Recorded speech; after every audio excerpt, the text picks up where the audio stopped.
Ladies and gentlemen, welcome again to the mini series, second anniversary of All Emotion. We again have a special guest that has been on the podcast before. So without further ado, ladies and gentlemen, Dr. Julvio Martel. Hi, how are you? Hello, how are you?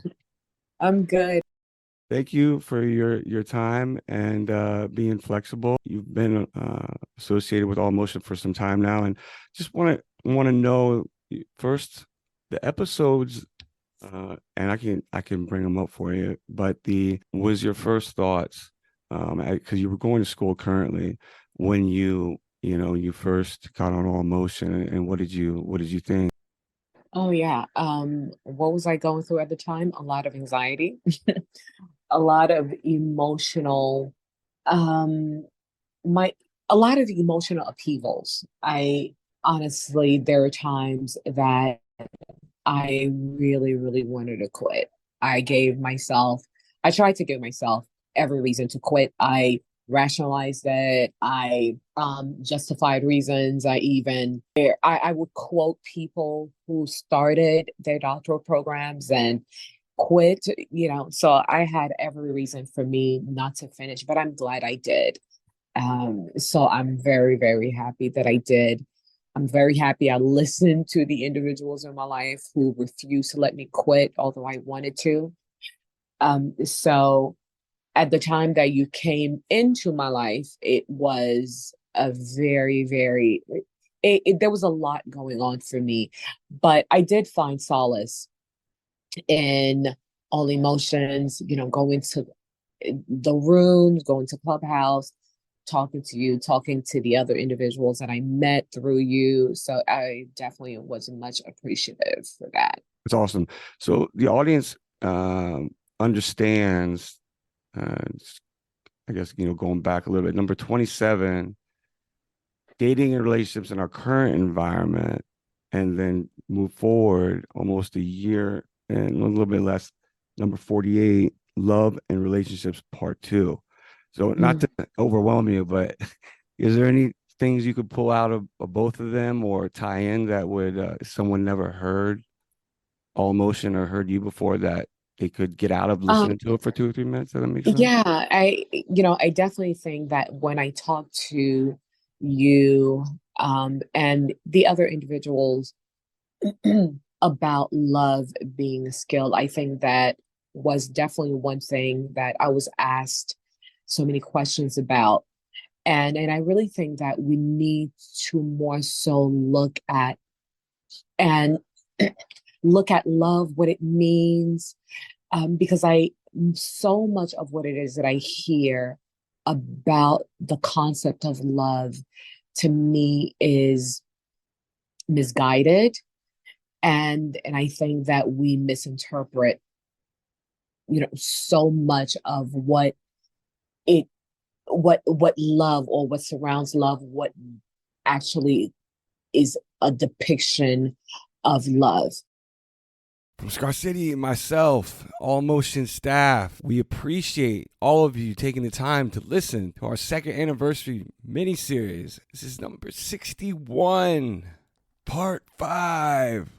Number 36, Tsai, overcoming all odds. Number 37, Alexander the Great, soul ties, why relationships fail. Number 38, attorney David Dischley, Veterans Treatment Court and Mental Health. Number 39, attorney Eunice Nortey, how society views humanity. Number 40, Alexander the Great, again, communication is nothing without comprehension. Number 41 is ScarCity himself, transitioning from the streets to corporate, intro to the Esoteric. And number 42, Ashley, a day in the life of a teacher. Number 43, Malyssa Jackson, the motivated mind, body, and spirit. Number 44, Emma Ramos, healing Queenz. And number 45, Mr. Bobbie Holliday, the Bobbie Holliday experience. If you had to think back like 30 years ago when you first got to the US, what was that feeling like when you got here? What were your expectations and things like that when you got to America? Well, it was a mixed feeling. I was glad I arrived, and I look forward to my study. But I was kind of nervous and worried about the new and the unknown, partly because I had to stay at a hotel for about a month because I dislocated my left shoulder before I got on the airplane, and before I made the trip, and I couldn't come on time to the campus, so my housing contract was sold out and got canceled, and so I didn't have a place to stay, and I had to stay in a hotel. So I had to adjust my expectations. I have to accept the fact that I have to rely on people to transport me to campus, to classes. Interesting. And how long was that hotel stay? About a month. 30 days. And when you got back to, you were able to actually get out the hotel. What was that like? Did you get that feeling of, okay, now I'm an American. How did that feel? As I said, I look forward to it, but it was such a mixed feeling at the time. I could not enjoy every day. I have to say that it was more like trying to face every day's challenge to just be able to get help to go to the campus, to the classes. And plus the pain on my shoulder was not healed at the time yet. And so and even when I got back to the campus, I wasn't in a dorm. I had to stay in the kitchen. And they have bunk beds in the kitchen with other international students who have similar situation, was misplaced. So I stayed in the kitchen for another month and a half before I actually get into a dorm room for the rest of the semester. Yeah, that Chris, that's amazing. And so I just want to follow up with. There might be some, I think, anger and resentment because of the double standard. And I think a lot of it, guys, I think some of it has to do with the way men respond to the double standard thing. Like, say, for instance, at the end of the day, I think women, like everybody, we want to know somebody care about our thoughts and feelings. So the way sometimes we respond to it, like, say, for instance, I heard women bring it to a guy attention. I heard women say this. I heard guys say that. She like, well, it's double standards. And the guy might be like, well, that's just what it is. That's like you working on a job and the boss tell you it is what it is. You're going to feel some type of way. You're going to carry some type of feeling, which resentment, and probably turn into anger. Right. So I think the reason why, because we haven't really it's like an elephant in the room. We haven't really sat down and said, okay, well, I think people have done it and people have different mindsets and they wind up talking about it with each other in a small room or in relationships, saying it is not fair. Because I tell, when I talk to women, I'm like, yeah, it's double standard, and I know it don't feel good, and it's not fair. But I might speak on a reason why, and I try to give them big up, saying women sexually, to me, are more controlled than men. But in these days, it's getting worse because that resentment and anger is being carried out basically with the mindset, because it all starts with mindset. And we got to understand, we use the word competing. Competing needs something or someone in order to direct and to compete with, as far as like going forward with it. So when women are having resentment and anger, they focusing on the men, which is the competition. And with competition, Jordan focused on Michael Jordan to try to be better than Michael Jordan. So women are focusing on men, and the sad thing about it is they focus on the lower part of us. You know what I'm saying? Which is the sexual part, and just acting like beasts and stuff. But as far as like this higher part of us that want more and want a higher standard of living, becoming more like walking in peace, walking in discipline, walking in that. So what women are doing, they're competing with the lower part of us. You know what I'm saying? Right. As opposed to compete, like I want to have that mindset. Not that it's because they feel cheated. I feel like, and they like, okay, so now I gotta get mine. Yes. And that's exactly what's happening. So and it takes a very conscious, strong person to literally say, okay, like say, just for as if you had a job and the boss tell you, well, it's just management get treated certain ways and workers get treated, and it's not fair. Most of the time it's going to cause people to quit. Or if they do stay, they're going to walk around with resentment. Veterans Treatment Court is, actually the government saying, we recognize that you're a little bit different than the average person that comes here. We are recognizing your service, and we want to rehabilitate you in a way that we're never going to see you again in the criminal justice system, and but it's more of a rehabilitative program. And I'll give you a perfect example. I represent this Army guy who got into Fairfax's Veterans Treatment Court. He sold a little bit of drugs and had a gun on him. Right? These are serious offenses where the average person is going to go to jail for a minimum of 7 months in Virginia. Right? So the low end of the sentencing guidelines for distribution of a Schedule 1 or 2 controlled substance with no criminal history is 7 months, and most judges give that for first-time offenders. The high end's only like a year and 3 months. Don't quote me on that. You rarely see people getting the high end as long as it's not a large amount of a substance. And then you add the gun into the distribution, and you start looking at mandatory minimum sentences for having a firearm while distributing drugs. Well, when the person's evaluated for Veterans Treatment Court, if they were a veteran and they're deemed eligible, the prosecutor has a large amount of latitude in what happens to that person. And again, his defense attorney is obviously pushing for the best possible outcome. So, my client who just entered the program, who, I'm a little concerned about, based on, some, what he terms as medicine, because he can't use his medicine while he's in the Veterans Treatment Court, even though it's legal in Virginia. So, but it's really focused on that rehabilitative aspect, getting them the help that they need so that they don't find themselves in that situation. And the reward at the end is huge, because it's at the general district court level. It's not in the circuit court level. So, they're not going to be a convicted felon at the end of that program. And a lot of these people are going to earn a dismissal if they successfully make it through Veterans Treatment Court. It's almost the exact opposite of the purpose of the criminal courts, right? Prosecutors in criminal court want convictions. Prosecutors that are running Veterans Treatment Court want rehabilitation and are willing to not get the conviction if the person is successful. And I remember hearing that, and this I don't know if this is true or not. You can correct me if I'm wrong, but someone told me that they just take out of people's checks, they actually just take out the money that they allocate for healthcare. Is that true? Because in the U.S. it doesn't work that way. Yes, they do. Definitely, if you're employed, it will come out of your paycheck. But if you are self-employed, of course, it works a little bit differently, but they'll tell you exactly what your contribution should be.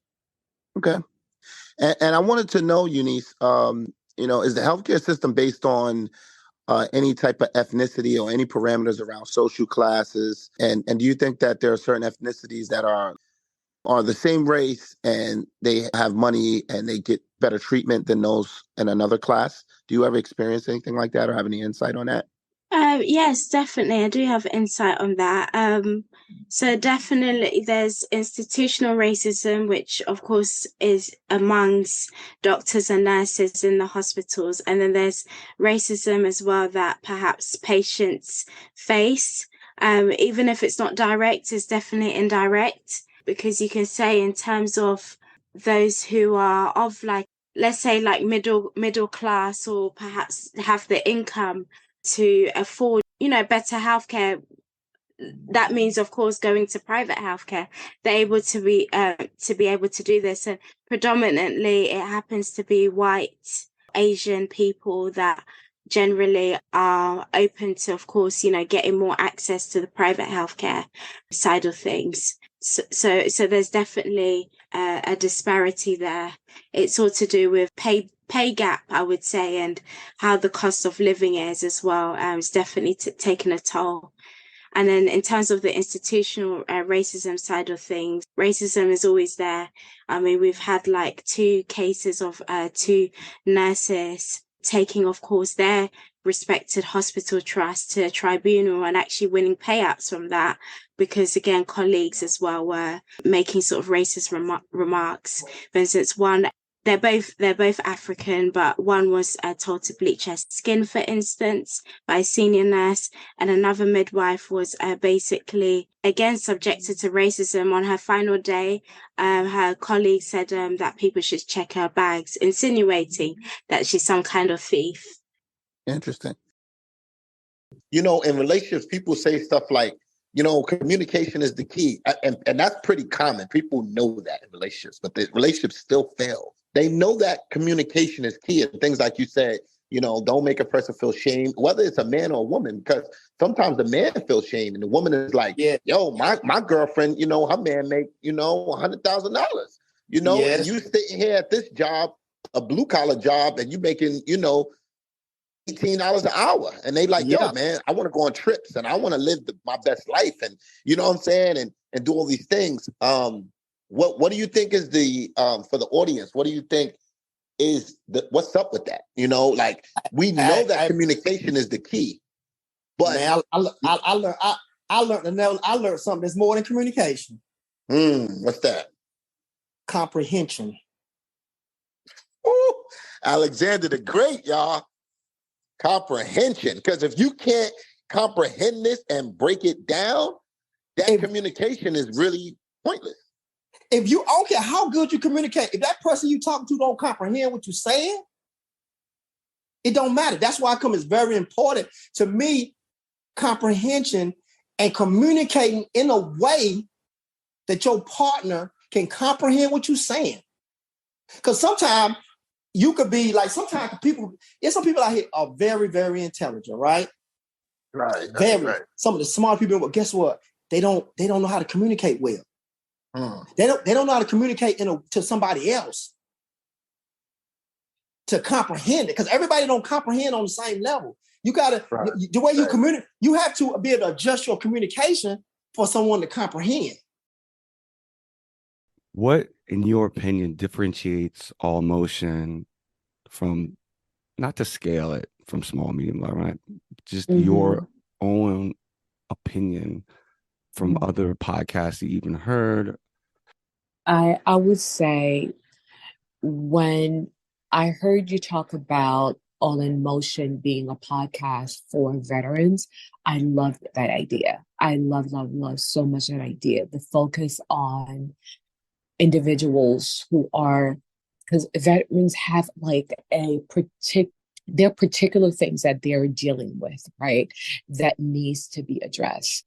I would love it that you continue on that trajectory, helping people to understand what they're dealing with, how for them to even understand how their relationships might suffer while dealing with different types of disorders as a result of them being at war. I think your focus on veterans, I think, is definitely one that I don't see in other podcasts that I think is very, very much needed.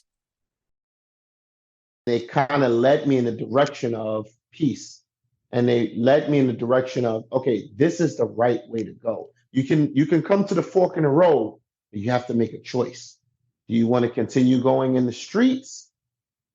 And the pathway for that, when you look at the road ahead, it was really only death or jail for the most part. Some people that made it out, they got into real estate, whatever. But for the most part, you're going to be dead or in jail. Or you can take the other option and you can learn the language of corporate. And I learned that. And that's putting on a suit, putting on a tie, making sure your appearance is appropriate for the corporate world. And I give a big shout out to New York City. Everybody from New York City, stand up. And that's not to discredit anybody else or any other city. But New York City, when I say it comes to the hustle in the 80s and 90s, the hustle in terms of even for corporate, how nice does this person look? How are they presenting themselves? Even when it comes down to the bags that we used to wear or the different, right? And different attire and how we used to dress, certain types of ties, certain types of shoes, certain types of outfits. Right. Think about it. It's really fascinating. Manhattan is the only place where you pretty much have a little bit of everything within the borough of Manhattan, right? I always say man with a hat and a tan. You always have so much to do. I like that, yo. That was deep. Yo, that was quick, yo. That was quick. In more of a general sense, how would you handle like children that are dealing with like domestic abuse and going through poverty and tough times in their households where they may come to you crying or hungry? How do you deal with situations like that as a teacher? Oh gosh. So as an educator, these are situations we deal with on a daily, hourly, minute by minute basis, truly. Often kids are so resilient, and sometimes they'll come to school and they'll be so happy, and then they'll just start crying. I think one thing before I even get to say how I handle that is just to know that as an educator, we have the right to empathize and be upset for our students and with our students. I'll be 100% transparent and say that there are many days where at the end of the day, I will put my head in my hands and I will just cry it out. But I also do have my sounding boards, particularly my family that I trust, that I will go ahead and express my emotion to, because you cannot pour from an empty cup. And I think that's really important, because for a long time I tried. And you try to always be the strong one, but you can't without your own support system. So when it comes to dealing with that with my students, I realize that I'm their constant. So my one role is I always want to keep my class as consistent as possible, because consistency is key for students. When they're coming in and they've had any kinds of issues of domestic violence, of they're not getting enough food at home, of course, I go through the right channels: guidance counselor, nurse, principals. We have oftentimes social workers in the school, in order to be sure I'm doing my due diligence. By law, I have to do that, whether I choose to do it anonymously or I choose to, put my name to it. And then when it comes to the student in class, sometimes you do have to be their shoulder to cry on. So as a transformation coach, I transform lives. I help people to get from point A to point B, where they are to where they want to be, by teaching them how to get connected to their mind, body, and spirit. And I got into this several years ago. I started, as a personal trainer and massage therapist, and then with yoga. And I just noticed how it was all connected. Then I went into coaching, and all these things helped me to bring together the body, the mind, the spirit, and how to really excel, and how people could really accomplish whatever they wanted by connecting these things, their body, mind, and spirit. I was reading through beliefs and everything, manifestation, and a woman that I interviewed on Clubhouse. It's pretty cool. I definitely believe you all should either do an interview together or talk to her, because a lot of what I read through is important to me, and it trickles down through all your different things you have on Linktree, and that's trauma. Absolutely. Absolutely. We've all been through some kind of trauma. And the thing is, we are having a difficult time connecting to the deepest part of ourselves and really accomplishing who we are and who we're meant to be because of this trauma, and because we hold on to that trauma in our physical body. We hold on to it in our mind, and we hold on to it in our spirit. And what I do is I help you to release that trauma by connecting to all these three parts of yourself that always exist. So we get into 15 free minute consultation. We dig into that, right? And can you just talk just a little bit about that? Sure. So if you want to go through a session with me, for transformation or mindful movement, which is basically, a form of yoga and connecting to the body, connecting to the mind, then you can talk to me for free. And then we will discuss exactly what it is that you need to move forward, and exactly how I can help you, whether it's through my membership program or through a one-on-one session with me or through a group. So we go through that, exactly what you need. And that's what that 15-minute consult is for. And this is primarily yoga? So it's it's yoga, but it's also movement. So I really teach you how to understand your personal body and how it moves in a way that's best for you. So that might be yoga. It might be dancing. It may be running. So I just really teach you how to connect to your body through movement. So moving mindfully is pretty much something that most of us are not intentionally doing. You know, we just kind of wake up and we go through our day. But if we're not, going to the gym or stretching or, pushing around some weights or something like that, then, we're not even really connected to our body. And it's important that we do. Your own self.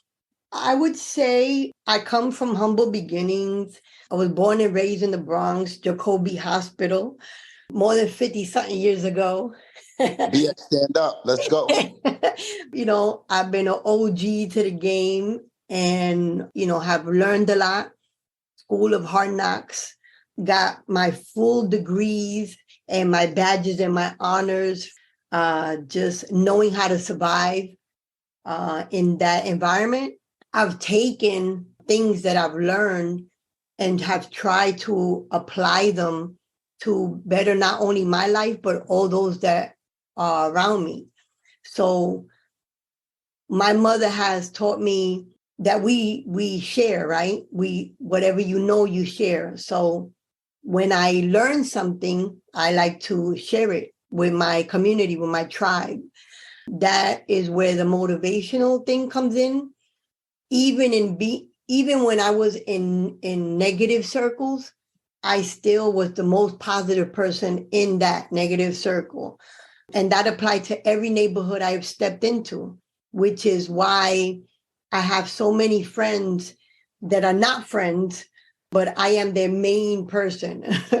And even with the guys, they are not cool with females, but I am the female that they'll give a pass to. And even with the females, they don't get along with the other females, but they give me a pass. And that's because I come in with good intentions all the time and great energy. Even though a lot of things have happened to me in my life, I don't let that make me bitter. Do I have my days? Oh, absolutely. I have my days that I'll break down or whatever, but then I remind myself that I have purpose in this world, which led to Healing Queenz, which is a nonprofit organization that does life with women before, during, and after crisis, and whatever that looks like. So each woman is different.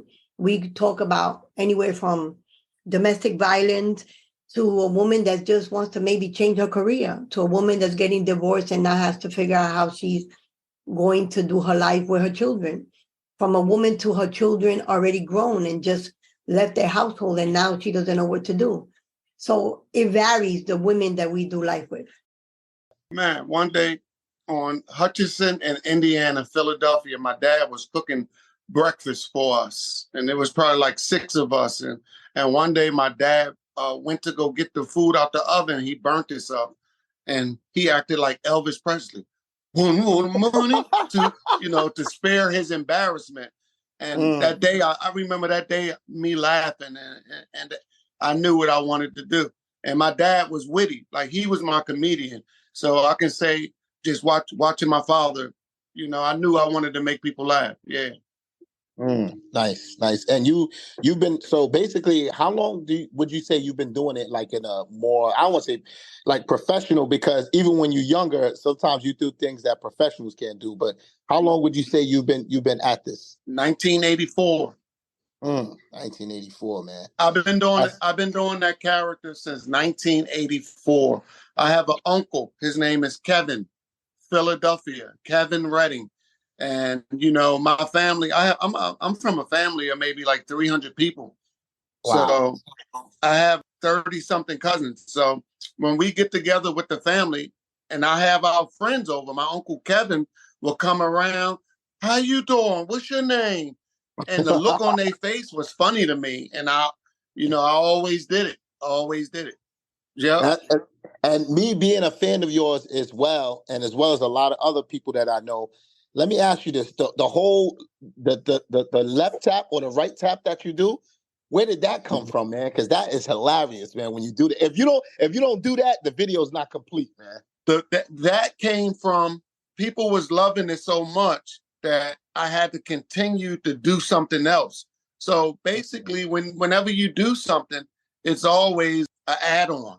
It's always an add-on. And I don't want to sound spooky, but whatever you love to do, you're always going to find something else, if that makes sense. It does. It definitely does.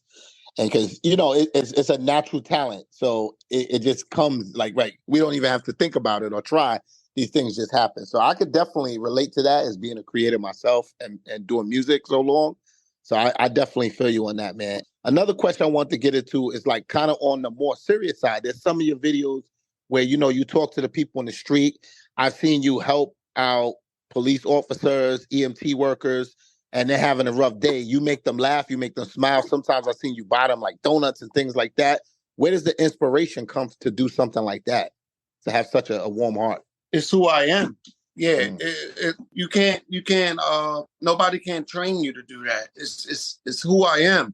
Like I say, I come from a family of 300 people, and a lot of times, through the worst times, we had to share with each other.